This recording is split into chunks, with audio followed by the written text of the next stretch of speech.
Hi, my name is Danielle Isaac Lewis, and I'm your clinical nutrition strategist and founder of Noyan Worldwide. What I'm sharing with you today aligns with the concept of regulating your nervous system or understanding what happens when your system uh, feels safe and regulated. So, there's something I want you to sit with before we get into the science behind this. I want you to think about a meal, if it's applicable, that made you feel safe. Not just good, safe. The kind of meal where your shoulders dropped, where the room felt quieter, where your body did something it does not do often enough. It's settled. And I want you to hold that because what happened in that moment was not psychological comfort. It was a measurable physiological event.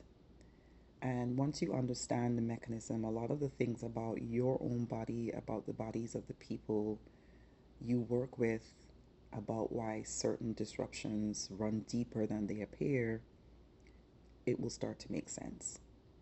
So your nervous system does not wait for you to decide how you feel about a situation before it starts responding to it. That assessment is running first. It's below conscious thought, before language. The autonomic nervous system is already reading the environment and determining a verdict, safe or not safe. That process is continuous, it does not ever pause.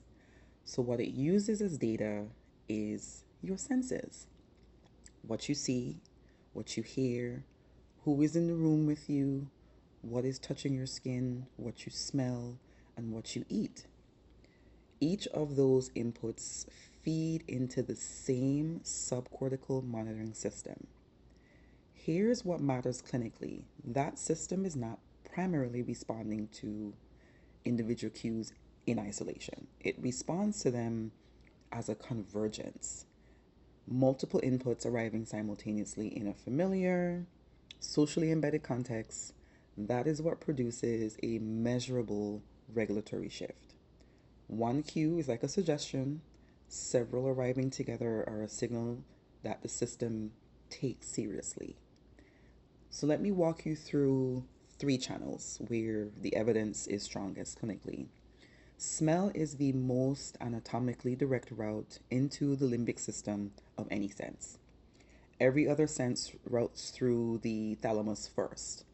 So olfaction, sense of smell, it does not. Olfactory signals project almost directly into the olfactory bulb, to the amygdala, and the hippocampus. Those are the structures responsible for threat detection and emotional memory. So, a familiar food smell reaches those structures before anything else has been consciously processed. Before you named what you were smelling, the amygdala has already received that signal and started responding. Touch is your second channel. The skin contains what we call C tactile afferents, which is a special class of nerve fibers that are tuned to slow, gentle contact. They fire during the kind of physical closeness that happens naturally around shared meals, like a hand on a shoulder, sitting close together, passing food from one person to another.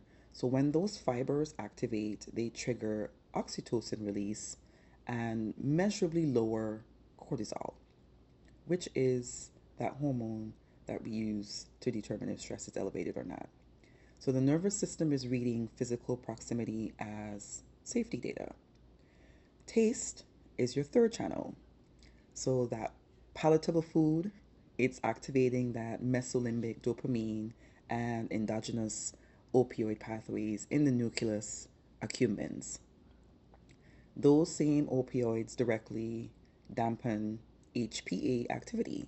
So comfort food is not metaphorically soothing. It is chemically downregulating the stress response through a real testable mechanism. Here is where I want to add a layer of precision because this is where the clinical picture gets important. Solo comfort eating does activate these pathways. food that is tied to memory of being cared for carries a real physiological signal. So the opioid system responds, the dopamine system responds. For a moment, the stress response quietens. And choosing solitude at a meal, eating alone because you want to, from within a life where social connection is still available and intact, can be genuinely restorative. So, recent qualitative work on solo dining describes it as relaxing, self pampering, even creatively satisfying for people who are choosing it. That is a regulated nervous system doing something healthy. So, the research draws a clean line here. What produces dysregulation is not eating alone, it is eating alone because connection and belonging has been removed. Enforced solitary eating, where the absence of community is not a choice but a condition, is where we see the data shift. There's worse heart rate variability, there's higher rates of depression and distress, greater reliance on comfort food to self soothe.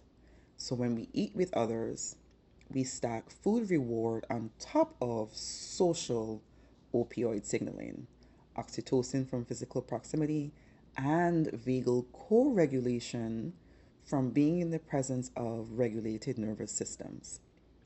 That combination produces a measurably stronger signal. But the key variable is not just the presence of other people at the table, it is whether the person is nested in an underlying web of safety and whether or not anyone else is physically present in that meal. Eating alone is working with one channel. That combination shows up differently in the data. There's better heart rate variability, lower rates of depression and distress, and a measurable difference in what the body is able to do with the signal of safety. Comfort eating alone functions more like a surrogate. It approximates the signal. It cannot fully replace the nervous system safety that comes from being fed and seen in community. And when you look at what happens across the lifespan when communal eating disappears, the clinical evidence of that is not ambiguous. So in adolescence, the loss of shared meals shows up as secretive dysregulated eating, fewer opportunities for a young nervous system to experience enough and safe in the presence of regulating adults. The table was not just about food, it was a daily rehearsal in what satiation and safety feels like together in the body. In older adults, clinicians observe the loss of communal eating as weight loss, under eating, frailty, bodies literally shrinking when meals are no longer social. The regulatory system, I stand corrected, the regulatory signal is gone, and the body in the older adults is reflecting that. So, across the lifespan, primary care and mental health teams increasingly recognize solitary eating as a somatic marker of loneliness, more pain, more fatigue, more depressive symptoms, more reliance on comfort food to self soothe. The body trying to approximate through food alone what it was designed to receive in the presence of others. I want to name something directly. The communities whose food systems were most thoroughly disrupted, whose food rhythms around growing, preparing, eating together were interrupted across generations, did not lose cultural tradition. They lost the convergence of having all of that stacked. The simultaneous arrival of olfactory, tactile, gustatory, auditory, and social safety signals through a shared meal.